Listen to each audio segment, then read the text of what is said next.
Bueno, segundo bloque de Buena Fuente, programa que se transmite y se retransmite por nuestros canales oficiales y también, por supuesto, a través del canal de los tucumanos y las tucumanas, Canal 10. Florencia Correa Deza, bienvenida. ¿Cómo Muchas estás? gracias. Muy bien, Gracias por venir nuevamente. No, por favor, gracias por la invitación. Un placer. Bueno, ahora vamos a compartir junto con Cacho Gómez y también con Alejandro Melo, el precandidato a diputado nacional, un bloque de economía, así que vamos a abrir con algunas placas, también Martín y Florencia, para entrar en tema. A ver, uno de los temas centrales que hoy vamos a hablar, que tiene que ver sobre la consultora Orlando Ferreres, ¿no? El tema de inflación. La inflación de agosto, que cerró en 2.6, la inflación interanual ya es del 46,3%. La inflación general 2021 de enero a agosto fue del 30% y salud alza de 5,5% mensual, vivienda avanzó un 2,7% mensual e indumentario un 3,6% mensual. Esto estamos dentro de pandemia, en un contexto de pandemia, ¿son números esperables, Florencia? Es esperable porque justamente lo que se estaba previendo era que el segundo semestre del año sea un semestre de desaceleración de los precios, ¿no? Todavía sigue siendo alto el índice. Recordemos que en el mejor, digamos, de los casos, digamos, de los meses del año pasado, habíamos tenido niveles de 1,5, pero claro, era en el momento de mayores cierres, Claro, digamos, de la cuarentena. Con lo cual, la verdad que ese número es un objetivo, digamos, obviamente, pero la verdad que es muy difícil, ¿no? Hemos tenido registros de 4 durante este año y la verdad que eso es muy preocupante. Pero bueno, de vuelta, es un poco lo que estamos viendo es el escenario que estábamos esperando. Todavía seguimos en niveles muy altos, seguimos en registros altos.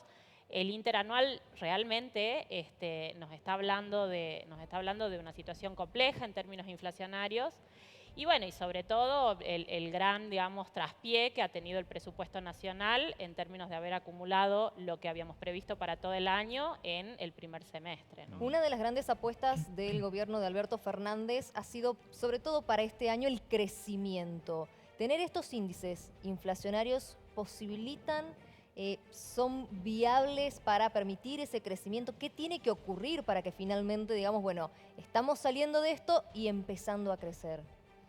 Este año van a pasar básicamente dos cosas. A ver, primero, con estos niveles de inflación el crecimiento es muy complicado, ¿sí? El crecimiento se basa sobre todo y como uno de los pilares, digamos, del crecimiento tiene que ser la inversión, digamos. Y bueno, y en la medida de las posibilidades la inversión privada, ¿sí?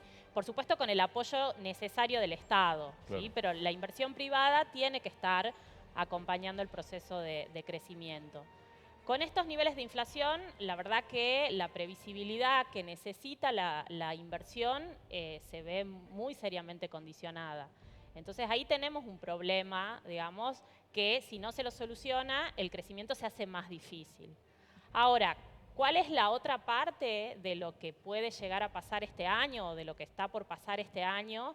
Es que nosotros venimos de un año muy malo, que fue el 2020.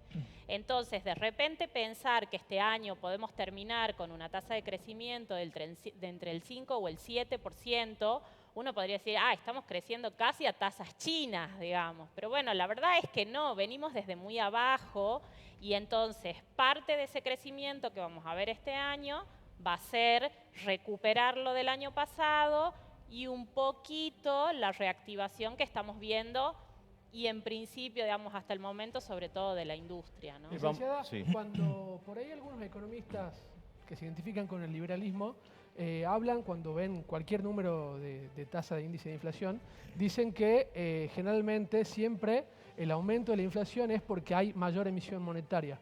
Teniendo en cuenta que el gobierno nacional ha tenido que hacer una emisión para implementar las políticas sociales para contener a los sectores vulnerables, ¿estos índices y estas tasas de inflación son mejor que los años anteriores? Esa visión es un poco la que ha guiado el diagnóstico inflacionario del último gobierno del presidente Macri, ¿no?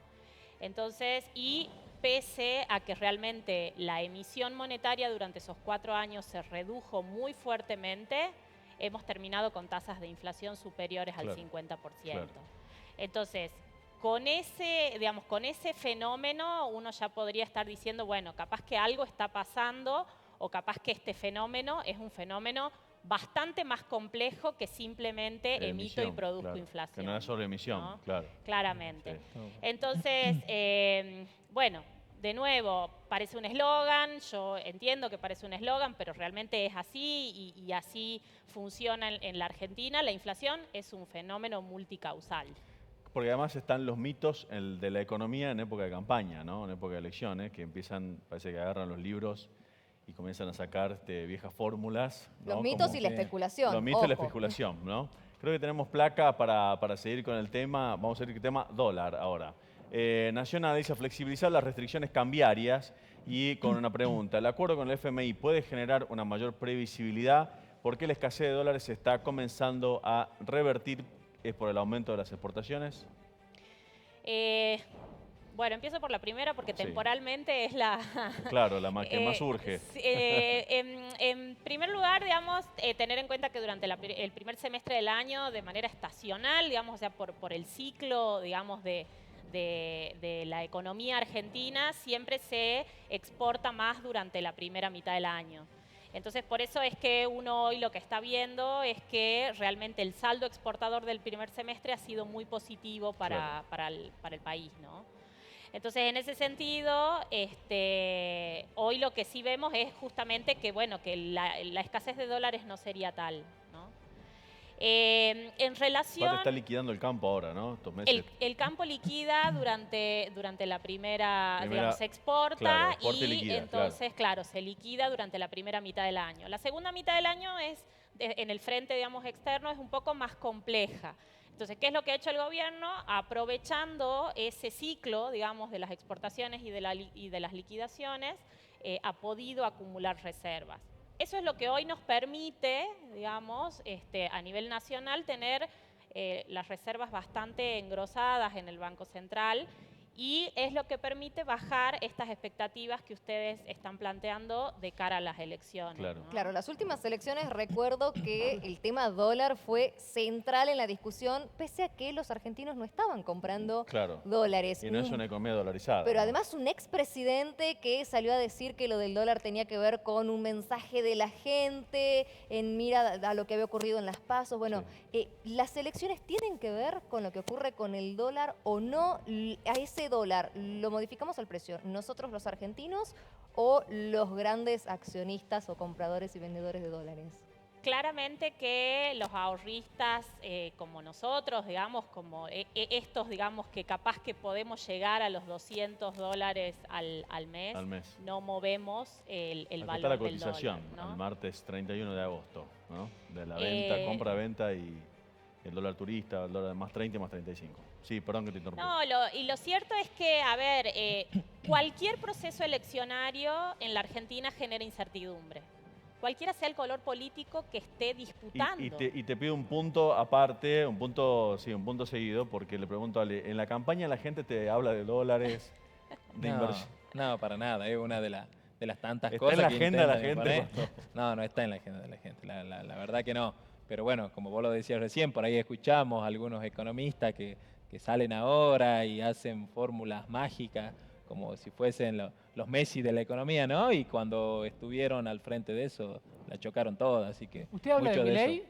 ¿Cómo? ¿Usted habla de Milei? Es uno de los grandes casos eso, ¿no? Fue noticia Milei, ¿no? Sí, En estos hoy días. fue noticia. ¿Te sorprendió, Cacho? Leandro Santoro, candidato en la ciudad, dijo que Asesor. Milei trabajó de asesor para Antonio Domingo Bussi cuando Antonio fue Bussi. gobernador. Fue una gran sorpresa, te digo, sinceramente, ¿no? ¿Por Milei o por Bussi?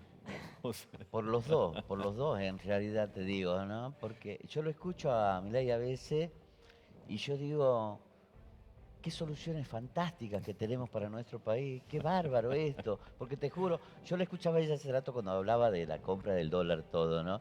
Y ella hablaba de los $200 que podíamos Mensual, comprar, esas cosas así.